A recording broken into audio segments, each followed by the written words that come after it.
พี่น้องป้าดข่อยมาอ่อนซ่อนเจ้าของโรงงานบ้านสมุนไพรจังหวัดนครราชสีมาแท้วันที่22เมษายนจ้างหมอลำจ้างศิลปินคณะไง3คณะน้ำกันมาประชันกันไหมพี่น้องตั้งเวทีใช้กันเลยดิ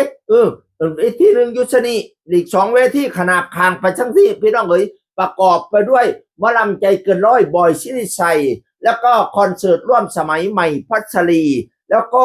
ทีมงานผู้ใหญ่บ้านฟิเลนโตเกียวมิวสิกแบบเต็มวงพี่น้องเอ๋ยป้าดโผดโพบักโมบักแตงผู้เพิ่นไหวขันไหวขักไหวในอีพออีแม่คอยเอ่ยเออเจ้าของนี่รู้สึกว่าเป็นพี่เปิ้ลพะว่าเป็นพี่ฮักของผู้ใหญ่บ้านฟิเลนเคยเอา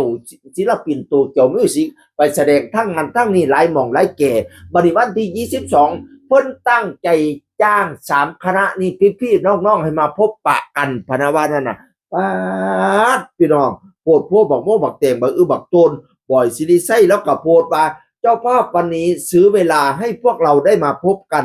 บอยบิ๊กใหม่คักอีหลีว่าสันวานะเจ้าภาพตั้งใจซื้อเวลาให้มาพอกันพอต่างคนต่างไปแสดงเนาะงานหลายล้นมือล้นตีนชุผู้ชุคนไม่กะงานหลายผู้ใหญ่บ้านฟิเลนกะงานหลายบอยซิริไซกะงานหล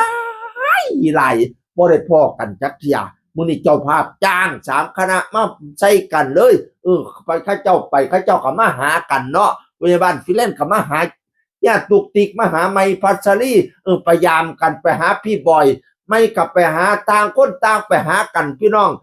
มันเป็นอะไรที่น่ารักของกลุ่มศิลปินเราฮักกันไว้ดีกว่าซักกันพี่น้องอย่าสุมีดราม่าด่าหมอยกันทออย่าสุว่ากันความนั้นความนี้ผู้ใดก็ได้พี่น้องเกิดเป็นศิลปินน้ำกันร่วมกันศิลปินมันแคบ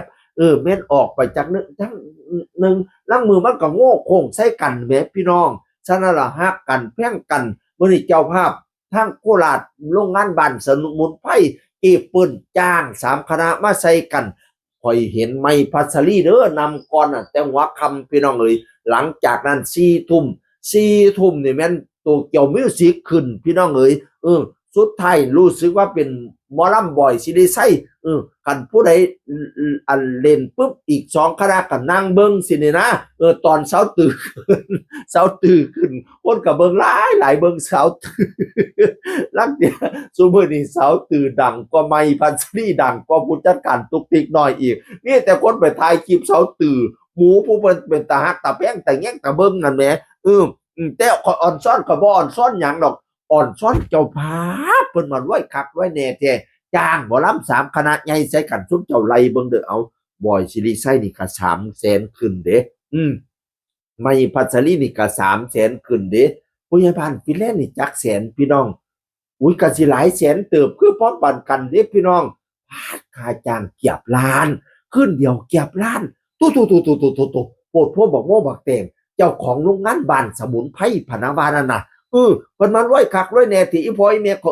ว้ายขอยจ้างได้คะแนนเดียวขอยก็ว่าขอยบุญหัวเติบแล้วชาตินี้ขอยสิได้จ้างหมอลำได้จักคณะบ่พี่น้องย่านได้จ้างแต่คาราโอเกะแต่จ้าง YouTube มาเปิดเบิ่งเองอยู่อ่อนช้อนเพิ่นดีใจนำเด้อผู้เพิ่นมีเงินจ้างก็ได้พี่น้องดีใจนำ3ศิลปิน3ทีมงานได้ไปพ้อกัน22เมษายนที่ผ่านมาที่โรงงานบ้านสมุนไพรจังหวัดนครราชสีมาเสียงคือคนเก่าเว้าสู่ฟังสวัสดีครับ